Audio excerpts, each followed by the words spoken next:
Hello everyone, let's start today's portion.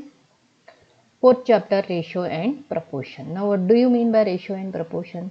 Let's see.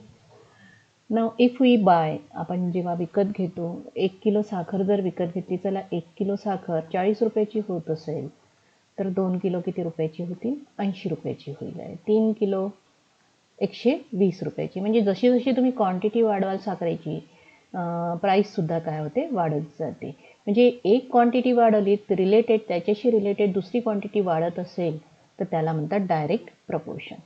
आता हे direct proportion कसं show केलं जातं? तर it is if two quantities they are in direct proportion, x is directly proportional to y, we can write this proportion like this. Read as x is directly पाहिजे इथे.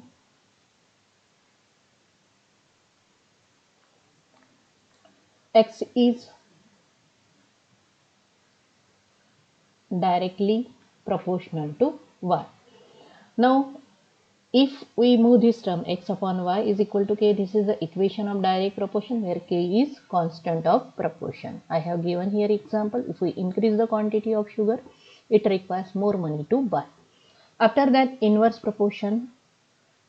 Now if we increase the speed, that means it is, if we increase the speed when you come to school, if we increase the speed of the bicycle, it requires less time to reach.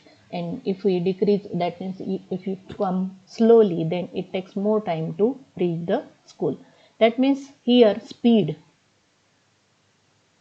and time, these are two quantities which are related to each other. याला जर वाढवली, increase the speed, time decreases. म्हणजे याला जर वाढवलं तर वेळ कसा लागतो? कमी लागतो. कमी वेळात तुम्ही शाळेत पोहोचता. परंतु स्पीड जर कमी असेल, तुमच्या सायकलचा स्पीड जर कमी असेल, डाऊन असेल, तर तुमच्या वेळ कसा लागतो? जास्त लागतो. That means these two quantities. इथे बघा, जर तुम्ही प्राईस वाढवत नेल्या तर जर तुम्ही क्वांटिटी वाढवत नेली तर प्राईससुद्धा वाढत जाते. म्हणजे हे दोन्ही ॲरो बघा वर चालले. समजा प्राईस क्वांटिटी जर कमी केली तर प्राईससुद्धा काय होते? कमी होते. परंतु इथे बघा एक ॲरो, एका क्वांटिटीचा ॲरो वर चालला आहे तर दुसऱ्या क्वांटिटीचा ॲरो खाली चालला आहे. That means these are speed and time to reach the school. These two quantities, related quantities are inversely proportional to each other. And therefore, inverse proportion, x is inversely proportional to y. We never read it is as x is inversely proportional to 1 upon y. असं वाचत नाही आपण त्याला. x is inversely proportional to y. याला आपण असं म्हणू शकतो, x is directly proportional to 1 upon y म्हणू शकतो. याचाच अर्थ काय होतो? x is inversely proportional to y. Now x into y is equal to k. This is the equation of inverse variation. That means if we increase the speed of the bicycle, it takes less time to reach the school. These are the two examples. This much portion we have learned in 8th standard. Now let's see what do you mean by ratio. Now when you write two quantities, म्हणजे समजा 1 litre दूध घेतलं आणि 200 milliliter दूध घेतलं. These are the two quantities. We can write this ratio in same unit. आता यांचा जर रेशो घ्यायचा असेल, मग मी दोन्ही लिटरमध्येच घेते. 1 लिटर दूध घेतलं आणि 4 लिटर दूध घेतलं. आता दोन्ही याच्यामध्ये लिटर ही कशी आहे? त्याचं युनिट कसं आहे? सेम आहे. तर यांचा रेशो काय होईल? 1:4. समजा मी इथे 10 घेतला आणि इथे 4 घेतला असता तर मग ही यांचा सिम्पलेस्ट फॉर्ममध्ये रेशो काय झाला असता? 10/4. 2चा भाग जातो. 2×5 10, 2×2 4. That means ratio will be 5:2. 5/2 which is in the simplest form of this quantity 10/4, and therefore 5:2 is the ratio. Now we can we take example of idli. We take while preparing idli जर तयार करायची असेल तर आपण काय करतो? 1 वाटी डाळ घेतो आणि 3 वाट्या तांदूळ घेतो. म्हणजे हा काय झाला? त्यांचा रेशो, फिक्स रेशो झाला, फिक्स प्रपोर्शन झालं. समजा पाहुणे वाढले तर आपण समजा 3 वाट्या डाळ घेतली तर त्याच्या प्रपोर्शनली आपल्याला ही क्वांटिटी वाढवावं लागेल. आपल्याला याला 3 ने मल्टिप्लाय केलं तर याला सुद्धा 3 ने मल्टिप्लाय 9 वाट्या, म्हणजे हे प्रपोर्शन घ्यावं लागेल. परंतु यांच्यामध्ये 3/9 जरी केलं तरी 1:3 येतं. म्हणजे यांचा जो रेशो आहे तो कसा आहे, सेम आहे. प्रत्येक इडलीचा प्रपोर्शन हे कसं आहे, सेम आहे. आता हे रेशो आपण या पद्धतीने दाखवतो.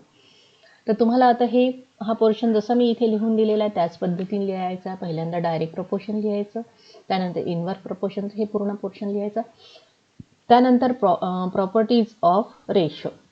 Ratio can be written as ratio is equal to A/B इज इक्वल टू A:B. झाला हा पहिला point. Where A is a predecessor, that means first term, and B is a successor, म्हणजे जी खालची टर्म आहे त्याला काय म्हणतो आपण, successor. Now, if any quantity 50/100, that means in the denominator there is 100 or successor is 100, then we can write this one is at 50%, and this is called as percentage ratio. हा दुसरा point झाला. हे तर तुम्हाला आता इडलीचं उदाहरण सांगितलं की 1:3 and 3:9 they are same, because if we simplify its ratio is 1:3. Now both the quantities should have same unit. समजा 1 लिटर घेतला आणि 2500 मिलीलिटर घेतला तर you have to convert this litre into millilitre, किंवा मग याचं मिलीलिटर 2500 मिलीलिटरचं लिटरमध्ये करावं लागेल तुम्हाला, आणि त्यानंतर मग त्यांना भागाकार करून त्याचा सिम्पलेस्ट फॉर्म लिहावा लागेल. तर तो त्यांचा झाला काय झाला, रेशो झाला. अशा पद्धतीने जे क्वांटिटीज आहेत त्यांचं युनिट कसं पाहिजे, दोन्ही क्वांटिटीजचं युनिट कसं पाहिजे, सेम पाहिजे. आणि जेव्हा ratio of two quantities is always unitless, दोघांची जेव्हा तुम्ही रेशो लिहिता तर त्याला कोणतंही युनिट द्यायचं नाही. तर हे सर्व पॉईंट्स त्याच्या खाली लिहायचे तुम्हाला. त्यानंतर बघू पोर्शन आपण प्रॅक्टिस सेट 4.1. चॅप्टर इंटरेस्टिंग आहे, सोडवायला छान आहे चॅप्टर.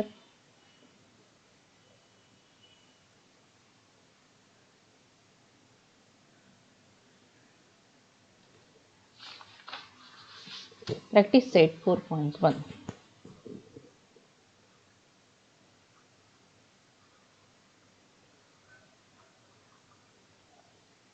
4.1 on page number 61.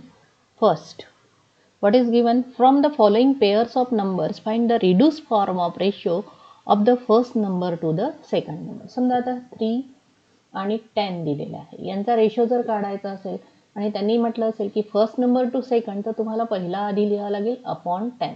परंतु त्यांनी जर म्हटलं की सेकंड नंबर टू फर्स्ट, तर मग 10/3 असं लिहावं लागेल. हे लक्षात ठेवायचं.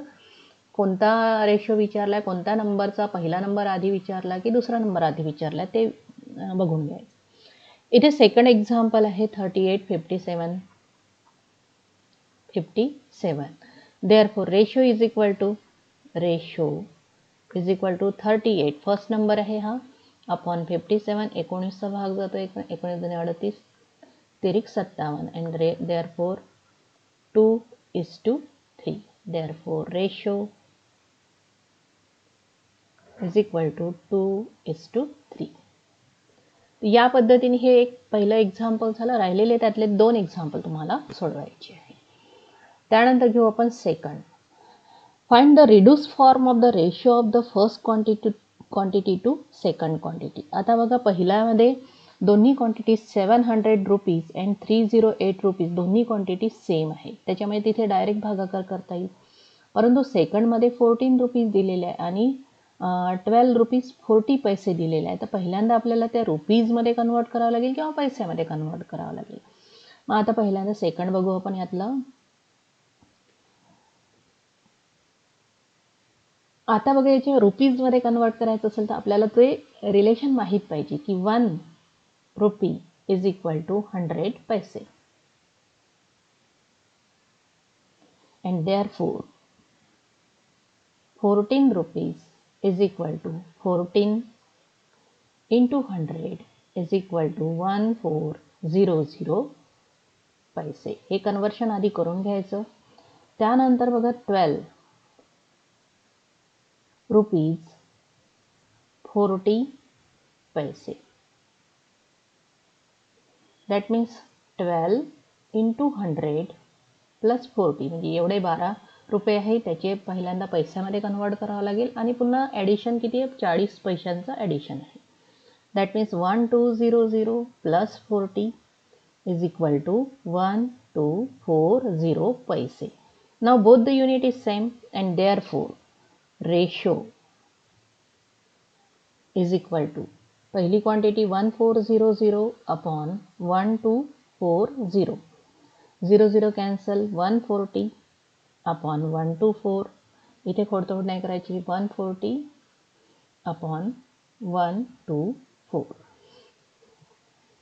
4चा भाग जातो, 4 त्रिक 12, 2 राहिले, 4 पंचे 20, 4 त्रिक 12, 4 एक 4. Answer is 35 upon 31 and therefore ratio is equal to 35 is to 31. Answer प्रत्येक वेळी चेक करायचा. आपला कधी कधी भागाकार चुकू सुद्धा शकतो, त्याच्यामुळे आन्सर तिथल्या तिथे चेक करायचा. काढल्यानंतर चुकलं असेल तर करेक्शन करता येतं आपल्याला. हे झालं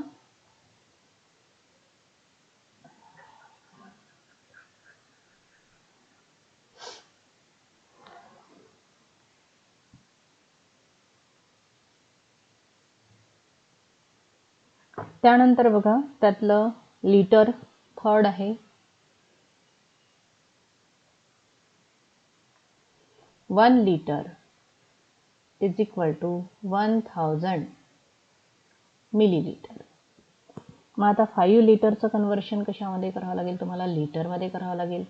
तर 5 litre is equal to 5 into 1000 that is 5000 millilitre.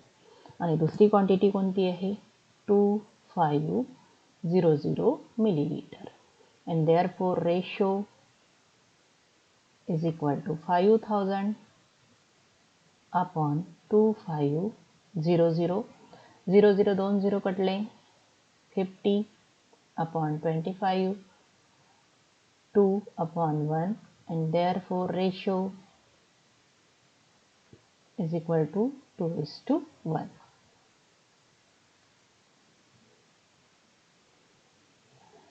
त्यानंतर बघा फोर्थ एक्झाम्पल. आता इथे काय दिलेलं आहे, 3 years 4 month. मग आता पहिल्यांदा आपल्याला 1 year is equal to 12 months and therefore 3 years 4 months is equal to 3 into 12 इयर्सचे मंथमध्ये कन्वर्शन करावं लागेल आणि पुन्हा 4 महिने जास्तीचे आहेत म्हणून 12 2 24 12 36 plus 36 plus 4 is equal to 40 months. त्याच पद्धतीने 5 years 8 months तुम्हाला कॅल्क्युलेट करता येतं, हे तुम्हाला सोडवायचं आहे. त्यानंतर किलोग्रॅमचंही एक्झाम्पल 5वं केजीचं आणि 6वं मिनिट्सचं. तर केजी असेल तर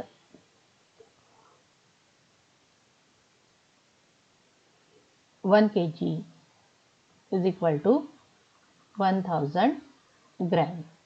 आणि मिनिट्सचं सेकंडमध्ये करायचं असेल तर 1 minute is equal to 60 second. तर या पद्धतीने कन्वर्शन करायचं आहे तुम्हाला आणि ते एक्झाम्पल्स सोडवायचे आहे. इथे मी तुमचं जसं तुम्ही इयरचं सोडवलं, इयरचं मी इथे घेऊन घेते म्हणजे तुम्हाला मंथचं सोडवता येईल. लिटरचं मी घेतलं तर तुम्हाला केजी आणि ग्रामचं सोडवता येतं. तर हे कम्प्लीट करून टाकते मी तुमचं इथे example. Is equal to 5 into 12 plus 8 60 plus 8 that is 68 months.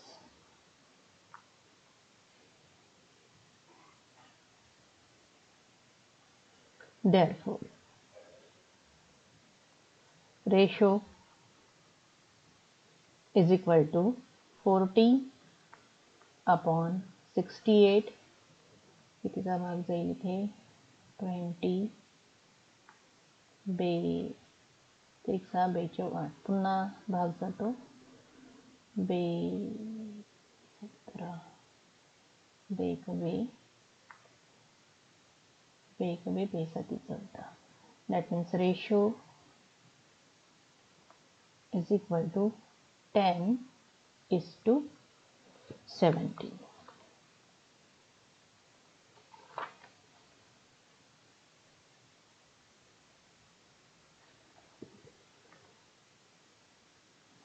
याला डब्बा करा.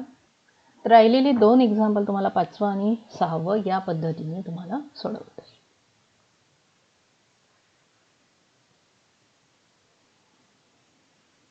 किती वेळ झाला? 15 मिनिटं झाली. मी इथे स्टॉप करते.